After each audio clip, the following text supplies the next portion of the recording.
안녕하세요. 반갑습니다. 이제 네 번째네요. 관계형 데이터베이스 모델이 어떤 거냐? 요거를 한번 살펴보도록 하겠습니다. 우리가 앞에서 이제 보는 것과 계속해서 연장선상에서 우리가 보게 되는 거다라고 생각하시면 좋을 것 같고요. 우선은 관계형 데이터베이스 모델이 이제 우리가 지금 쓰고 있는 거라고 얘기했죠. 여기에다가 이제 오브젝트, 바로 객체 지향형인 모델로 현재 우리가 쓰고 있다라는 것을 말씀드렸고, 그럼 관계형 데이터베이스 모델은 어떤 놈이냐? 요거를 우리가 한번 보도록 하겠습니다. 자, 우선 첫 번째 관계형 데이터베이스 모델이라고 하는 것은 데이터베이스를 구성하는 객체나 관계를 릴레이션, 바로 표 형태로 만들어진 애를 우리가 관계형 데이터베이스 모델이라고 이야기한다. 그래서 각각의 명칭에 대해서 여러분들이 좀 기억하고 계셔야 되거든요. 우리가 일반적으로 표다 이야기를 하게 되면 앞에서 한번 말씀드렸지만 얘를 우리 뭐라고 했어요? 우리 행이라고 했고요. 얘는 우리 열이라고 했죠. 근데 이제부터는 얘네는 관계형 데이터베이스 모델, 우리가 지금부터 배우게 되는 모든 애들은 다 관계형 데이터베이스 모델이거든요. 그래서 얘네들은 이제부터는 속성이라고 말할 거고요. 얘네들은요, 이 행들은 우리가 튜플이라고 이야기를 할 겁니다. 그리고요, 여기에서 얘네 전체 얘네 표를 우리 뭐라고 할 거냐면 릴레이션 또는 테이블이라고 이야기를 할 겁니다. 아셨죠? 자, 그리고 또 하나, 여기에 용어가 나오는데요. 이 도메인이라고 하는 애가 있어요. 얘가 이제 종종 출제되는 애인데, 이 도메인이라고 하는 거는 바로 이 학년 속성 내에 들어갈 수 있는 값의 범위를 이야기해요. 도메인이라는 게 영역이라는 의미죠. 영역이라는 의미잖아요. 그래서 이 학년이라고 하는 영역에 들어갈 수 있는 범위, 그럼 뭐 우리나라 사람들은 요즘엔 그렇지 않죠. 북한 애들은 그렇겠다. 이제 북한 애들은 북한 애들만 살 수 있으니까 이러한 영역, 범위, 이런 것을 우리 도메인이라고 이야기하고, 학년 도메인에는 숫자, 정수인, 뭐 대학교다 그러면 4학년까지 보통 있잖아요. 그러면 1, 2, 3, 4까지 입력할 수 있다라든지 이러한 것을 우리 도메인이라고 이야기한다는 것까지 알고 계시면 될 것 같습니다. 자, 다음에 이번에는 튜플이에요. 튜플 좀 전에 보셨듯이 각각의 행들을 이야기합니다. 파일 구조에서는 레코드라고도 하죠. 다 같은 말이에요. 로우, 행, 레코드 다 같은 말이고, 시험 문제에 또 우리가 종종 나오는 애가 이 튜플의 개수예요. 이 튜플의 개수라고 하는 애는 우리 카디널리티라고 이야기합니다. 카디널리티. 자, 다음에 속성은 열이라고 이야기를 하고요. 얘네는 보통 우리가 파일 항목, 파일 구조에서는 아이템이나 필드라고 이야기를 합니다. 저는 계속해서 뭐 속성이라고 이야기하지 않고 아마 필드라고 계속 이야기를 할 거예요. 자, 여기서 속성의 개수, 얘네를 우리가 차수라고 이야기합니다. 그럼 우리 올라가서 한번 봅시다. 얘 튜플의 개수는 하나, 둘, 셋, 세 개고요. 튜플, 그러니까 카디널리티는 3이고요. 여기에서의 디그리는 하나, 둘, 셋, 넷, 4개가 되는 겁니다. 아셨죠? 튜플의 개수는 카디널리티, 그 다음에 속성의 개수는 디그리, 이렇게 되는 겁니다. 자, 도메인이라고 하는 거는 한 속성이 취할 수 있는 값의 범위예요. 아셨죠? 그렇게 알고 계시면 됩니다. 릴레이션의 특징, 시험 문제 자주 출제되는데요. 튜플의 유일성, 각각의 튜플들은 유일해야 돼요. 똑같은 값이 들어가면 중복되는 거니까 안 되는 거예요. 무순서, 튜플이라고 하는 것은 순서가 없어요. 또 속성의 순서도 없습니다. 그러니까 쉽게 생각해 보세요. 학번대로 정렬을 할 수가 있고요. 이름으로 정렬을 할 수가 있어요. 그렇다 보니까 첫 번째, 두 번째, 세 번째 의미는 없다.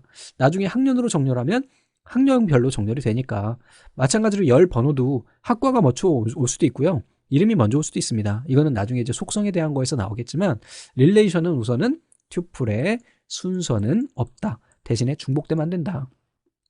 속성은 원자값 하나 값만 가져야 된다. 이름이면 이름, 학번이면 학번만 가져야 된다. 속성의 무순서성 나오네요. 자, 속성도 순서 없이 표현이 가능하다. 다음에 키의 종류가 나옵니다. 키라고 하는 거는 여러분들 뭡니까? 키는, 야, 이번 프로젝트에서 키를 잡고 있는 애는 바로 면철이야, 이렇게 얘기하죠. 뭐야? 기준이 되는 애를 키라고 이야기를 합니다. 그래서 여기 표를 보시면은 면철이라고 하니까 좀 이상하다, 그지? 자, 여기에서 보면은 키라고 하는 것이 어떤 건지 설명을 한번 드려볼게요. 요 예제를 가지고, 자, 이렇게 해서 지워놓고요. 자, 요 놈을 가지고 우리가 한번 예제로 한번 생각을 해볼게요. 자, 요것만 이렇게 보면 좀 그래서 여기다가 주민번호라는 애를 하나 더 넣어줄게요. 얘는 56년생, 얘는 뭐 75년생, 얘는 뭐 92년생, 뭐 이렇게 쳐가지고 주민번호 뒤에 있다고 치고 합시다. 자, 우선은요, 키의 종류에는 뭐가 있냐면 후보 키라는 애가 있고요. 이 후보키에서 결정된 애를 우리가 기본키라고 이야기합니다. 기본키. 예. 자, 그럼 이 후보키에서 기본키를 제외한 나머지 애들을 우리가 뭐라고 하냐면 대체키라고 해요. 그럼 키가 뭐냐? 키. 좀 전에 말씀드렸듯이 얘를 잡아 끌 수 있는 애예요. 유일하게 식별해낼 수 있는 애예요. 어? 유일하게 얘네들을 각각 식별해낼 수 있는 애들을 우리가 키라고 이야기합니다. 아셨죠? 자, 보면은 이 표에서 학번이 기본키가 될 수 있을까요? 키가 될 수 있을까요? 될 수 있죠. 왜? 학번은 유일하니까. 즉, 이 키에 대한 기본 제약 조건이 뭐냐면 바로 유일성이에요. 유일성. 얘를 유일하게 식별해낼 수 있느냐? 유일하게 식별할 수 있는 유일 식별성이라고 이야기하자. 이런 용어는 없습니다만 쉽게 얘기해서 유일하게 각각 튜플을 식별해낼 수 있는 애가 바로 키가 되는 거고, 이런 애들을 우리가 후보키라고 이야기를 하는 거예요. 그럼 여기서 후보키가 될 수 있는 누가 있을까? 학번, 또 주민번호 될 수 있죠. 또 있어요. 또 우리 앞에서 정규화해서 본 애가 있는데 복합 속성이라는 애가 있습니다. 바로 뭐냐면 아무리 봐도 여기에 학번이 없고 주민번호가 없으면 식별해낼 수 있는 애가 없다 그러면 어떤 속성을 두 개 묶어서도 얘를 기본키로 설정할 수가 있어요. 그래서 학번이 2008010이 내에 김처선 이렇게 하면은 그 레코드 바로 튜플을 딱 찍어낼 수가 있겠죠. 식별해낼 수 있겠죠. 그지? 이런 애도 얘도 마찬가지로 후보키가 될 수 있습니다. 얘를 우리가 복합 속성이라고 합니다. 됐죠? 자, 그러면 여기에서 우리가 기본키로 설정을 하면 얘네가 이제 후보키예요, 다. 얘가 후보키, 얘도 후보키, 얘도 후보키, 이렇게 두 개 묶은 것도 후보키야. 그럼 이 중에서 어떤 걸 쓰는 게 제일 좋을까요? 주민번호 써요? 주민번호 노출되면 안 되거든? 얘는 아웃. 다음에 여기에 보시면은 이 복합 속성이라고 하는데 얘네를 우리가 이제 좀 이따 또 나오게 됩니다만 뭐라고 하냐면 복합돼 있다 보니까 최소성을 보장하지 않아요. 최소성이라는 건 속성을 하나만 써도 되는데 두 개 이상 쓸 필요는 없다는 얘기입니다. 최소성을 보장하지 않아요. 중복성은 우리가 얘 뭐예요? 유일성은 보장하지만 유일하게 얘네를 식별할 수는 있지만 최소성은 보장하지 않아요. 그래서 얘는 또 쓰기가 좀 그래요. 근데 정 안 되면 쓸 수 있죠. 자, 근데 학번 같은 경우는 이거 하나로 어때요? 이 키 하나, 최소한 학번 하나로 얘네를 식별해낼 수 있는 기능을 가지고 있어요. 그래서 얘를 나는 기본키로 설정할 거야. 이거 결정하는 거 누가 해요? 여러분들. DBA가 결정합니다. 야, 너 이제 기본키 해. 됐죠? 자, 그러면 얘랑 얘네가 후보키고요. 그러면 기본키가 결정이 되면 나머지 얘는 뭐가 되는 거예요? 나중에 이 기본키가 망가졌어. 그랬을 때 대체할 수 있는 대체키가 되는 것입니다. 끝. 어려운 거 없죠? 말은 이렇게 하지, 그지?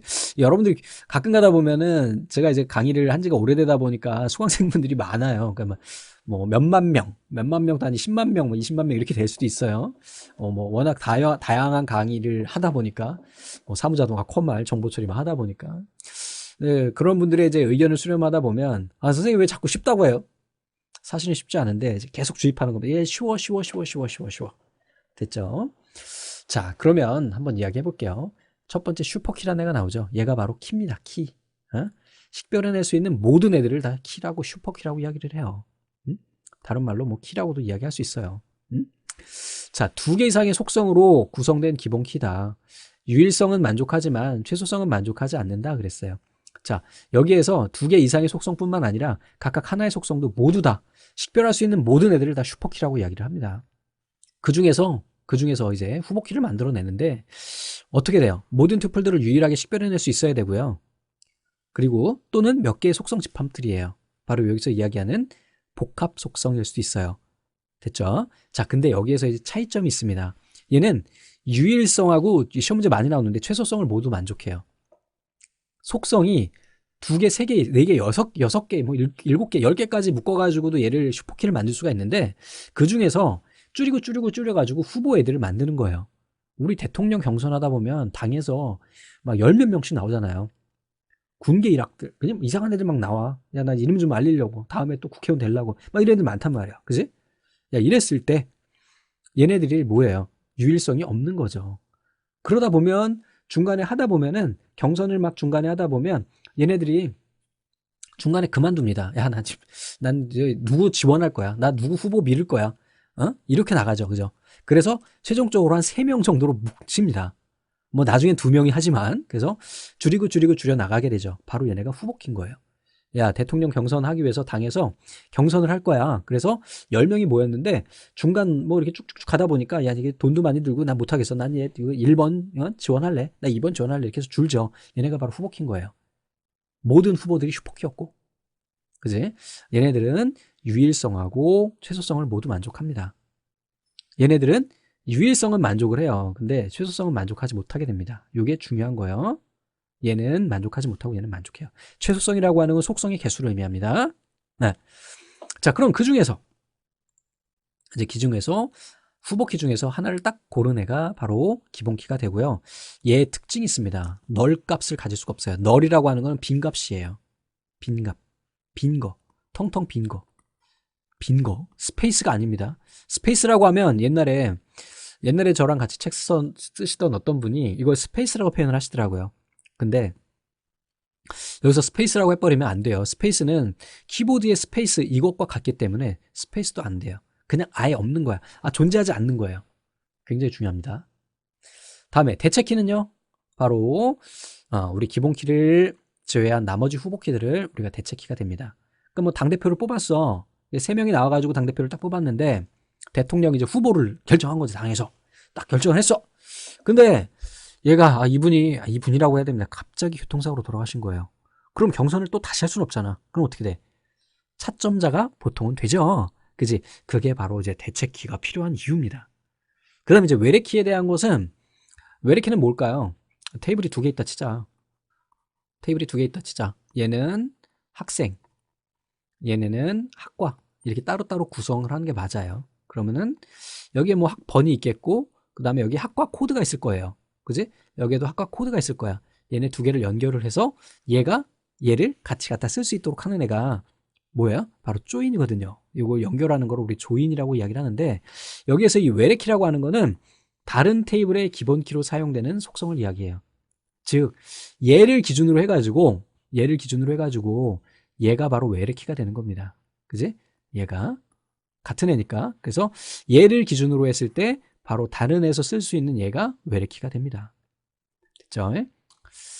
자, 여기까지 됐고, 다음에 이제 무결성에 대한 내용이 나와요. 무결성도 굉장히 중요한데요. 무결성이라고 하는 거는 완전 무결하다. 어떤 얘기인지 아시죠? 여기에서 나오는 이 개체 무결성, 참조 무결성, 시험 문제에 왔다 자주 나옵니다. 실기까지 같이 커버가 됩니다. 개체 무결성은 기본 키에 대한 제약 조건이고요. 참조 무결성은 외래 키에 대한 제약 조건이에요. 그래서 개체 무결성 하면은 기본 키, 참조 무결성 하면 외래 키 딱 나오면 끝나는 거예요. 필기에서는. 자, 개체 무결성은 기본 키에서 널 값이나 빈 값이 있으면 안 된다 그랬잖아요. 기본 키에는. 그죠? 중복된 거 있으면 안 된다 그랬잖아요. 기본 키에는 식별해내야 되니까. 요게 개체 무결성. 참조 무결성은 외래키 값, 참조할 수 없는 외래키 값을 가질 수 없다는 거. 이렇게만 기억하십시오. 나중에 실기에 가면 예제를 보면서 어떤 형태인지 아시게 될 거예요. 이거 설명하다 보면 1시간 갑니다. 도메인 무결성은요. 도메인, 원자값, 반드시 하나의 속성은 그 범위 안에 있는 값이어야 된다라는 것입니다. 자, 다음에 이번에는 관계 데이터 연산이고요. 우선은 관계 데이터 연산에는 2가지가 있습니다. 여기 나오는 관계 대수하고 관계 해석이 있어요. 시험 문제 많이 나오는 애는 관계 대수와 관계 해석을 구분해내는 겁니다. 필기에서는 다른 거 다 필요 없고요. 관계 대수는 절차적인 언어예요. 됐습니까? 아주 자주 나오는 애입니다. 그래서 얘를 외울 때는 대절버스 기억하세요. 대절버스. 대수는 절차적 언어구나. 대절버스. 그지? 그래서 그 정보를 어떻게 유도되는가를 원하는 정보와 그 정보를 어떻게 유도되는가를 기술한 절차적인 방법이다. 다음에 관계 해석이 나오겠죠. 관계 해석은 원하는 정보가 무엇인가 이것만 정의하는 것이에요. 그래서 얘는 비절차적인 겁니다. 아셨죠?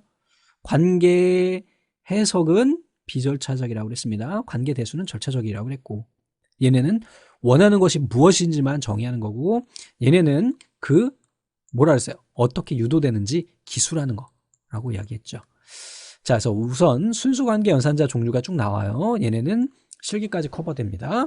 우선은 시그마, 필기에도 자주 나와요. 시그마, 셀렉트예요. 셀렉트. 얘네는 알맞는 튜플을 검색할 때 써요. 나중에 이제 SQL에 가면 똑같이 씁니다. 그래서 SQL이 바로 여기에 나오는 연산자를 사용해서 만들어진 거예요. 그래서 여기에 이제 간단하게 예제가 나옵니다. 시험 문제 나오는 애기 때문에 보여드립니다. 자, 시그마 하고요. 학과가 전산과인 애들이란 의미죠. 그리고 여기 가로에 있는 게 바로 테이블이에요. 얘네는 속성이죠. 그리고 이거는 조건이 됩니다. 그래서 이렇게 표현하는 거예요. 그래서 학생 릴레이션에서 학생 테이블에서 전산과인 애들을 골라라. 튜플을 검색해라 라는 얘기입니다. 그래서 이렇게 쭉 예제가 있어요. 전산과라 그랬으니까 얘네 두 개만 나오겠네요. 어때요? 얘네는 수평적인 연산이에요. 수평적인 연산. 행을 가져오니까 다음에 나오는 프로젝트는 얘는 수직 연산입니다. 속성을 가져와요. 그래서 여기 보면 학생 테이블에서 학번과 이름 필드를 가져오시오. 속성을 가져오시오 이야기예요. 그래서 여기에서 학번과 이름을 가져와라. 얘 빼라. 됐죠? 프로젝트는 이렇게 표현합니다. 파이로. 자, 예제를 한번 보면서 우리가 살펴볼게요. 자, 우선 SQL도 다 배워야지 나오는 문제인데 아무래도 여기서 이제 관계대수가 나오다 보니까 이 문제를 넣었어요. 최근에 출제된 문제입니다. 자, 보니까요. P는 where 조건절의 조건이래요. P는. 자, 그러면 우선 select라고 하는 거는 검색하는 거고요. 자, A1이라고 하는 게 뭘까요? 이건 바로 속성입니다. 속성. 필드를 가져오는 거고요. 자, R1은요. 얘는 릴레이션 테이블이에요. 얘는 좀 전에 이야기했듯이 조건이에요. 그러면 얘가 뭔 얘기냐면 야, 이런 조건으로 R1 테이블에서 이 A1 속성을 가져와 이런 내용이에요. 그래서 우선은 속성이 여러 개 있을 수 있단 말이야. A1부터 A10까지 있을 수 있는데 그중에 하나만 가져오래요. 그러면 수직적인 거죠. 그래서 뭐가 나와야 돼? 프로젝트 A1 여기서 가지고 오되 그 안에서 또 뭐예요? 그 안에서 어떤 조건이 있어요. 그리고 이 select라고 하는 것이 뭡니까 이거? 바로 시그마죠. 행을 가져와야 돼. 속성은 다 가져왔어. 우선은 속성은 쭉 가져왔어. A1이라는 가져왔는데 그 중에서 내가 원하는 또 레코드를 따로 빼내야 되거든. 원하는 튜플을 빼내야 되거든. 그래서 시그마가 또 나오는 거예요. 그치? 요 P라고 하는 거는 조건이라 그랬습니다. 그리고 가로 이렇게 표현하는 거 아시죠? 그래서 R1에서 P에 대한 조건으로 가져오시오라는 이야기가 되는 겁니다. 됐어요? 요거는 필기 기출문제였습니다. 자, 문제를 한번 보겠습니다. 자, 한 릴레이션의 기본키를 구성하는 어떤 속성값도 널 값을 가질 수 없다는 것을 의미하는 것은 뭐야? 개체 무결성. 다음이 설명하는 릴레이션의 특징으로 옳은 것을 모두 나열하라. 튜플은 모두 다른 값 갖는다. 각 속성은 릴레이션 내에서 유일한 이름을 갖는다. 좋죠? 하나의 릴레이션의 튜플 순서는 없다. 모든 속성 값은 원자 값이다. 다 맞네. 4번이 답입니다. 자, 관계 대수와 관계 해석에 대한 설명으로 옳은 것은 모두 나타내라. 관계 해석은 원하는 정보와 그 정보를 어떻게 유도되는가. 관계 해석이 아니잖아요. 이거는요. 관계 대수잖아요. 그지? 기술하면 되는 거니까 기억은 아웃. 기억 빼면 답은 3. 읽어볼 것도 없어요. 나머지는 앞에 본문에서 봤던 내용입니다. 자, 다음에 조건을 만족하는 릴레이션의 수평적이라 그랬습니다. 수평적이니까 select 시그마가 됩니다. 자, 다음에 이어서 2번은 4장으로 구성이 되어 있어요. 내용이 좀 많아서. 그래서 관계 데이터 연산 두 번째 거 보겠습니다. 자, 우선 조인이 나오네요. 이어서 나오는 거예요. select하고 프로젝트 이어서 조인. 조인은 두 속성을 기준으로 해서 두 테이블에 양쪽 테이블에서 두 릴레이션을 연결해 주는 거예요. 릴레이션 테이블 다 같은 말입니다. 자, 예제를 보면서 이야기를 한번 해보죠. 자, 여기 보니까요. 학생 테이블과 학점 테이블이 있어요. 여기에서 학생, 학점 이렇게 있고 조인이 되고요. 여기에 보니까 조건이 나오네요. 즉 학번과 학번이 동일한 애들끼리 연결해줘라 라는 이야기가 됩니다. 그래서 두 개를 연결해 보니까 이렇게 나오는 거죠. 그래서 B101은 학점이 A고요. C101은 B니까 각각 연결을 해서 이렇게 연결해 주시면 되겠습니다. 됐죠? 다음에 카티션 프로덕트. 얘도 종종은 아니지만 가끔 이제 언급이 되는 애들인데요. 얘는 두 릴레이션을 곱하는 거예요. 그래서 예를 들어서 이제 문제가 어떻게 나오냐면 이쪽에 레코드가 지금 몇 개가 있나요? 하나, 둘, 셋, 네 개가 있고요. 이쪽에 두 개가 있잖아요. 그럼 총 레코드가 몇 개 나오냐면 4, 2, 8, 8개 레코드가 나옵니다. 뭐냐면 얘랑 얘랑 얘랑 얘랑 얘랑 얘랑 얘랑 얘랑 곱하해서 나오는 레코드가 표시가 되고요. 다음에 또 얘랑 얘랑 얘랑 얘랑 얘랑 이렇게 모두 다 곱해서 레코드를 만들어내게 됩니다. 그래서 그 결과로 보면 이렇게 총해서 하나, 둘, 셋, 넷, 다섯, 여섯, 일곱, 여덟 개 레코드가 나오게 돼요. 카티션 프로덕트, 프로덕트는 곱하는 겁니다. 다음에 일반 집합 연산자, 이거 뭐예요? 우리 합집합, 교집합, 차집합, 교차, 곱 이렇게 됩니다. 그냥 아시죠? 우리 중학교 때부터, 요즘에는 언제 배우나요? 전 중학교 때 배웠는데. 자, 이거는 뭐 여담인데요. 컴퓨터라고 하는 거는 명제로부터 시작합니다. 컴퓨터 이론이. 그리고 명제에서 집합으로 갑니다. 그래서 전공생분들 보시면은 이산수학을 배우시면 맨 처음부터 명제가 나오죠. 그 다음에 집합이 나옵니다.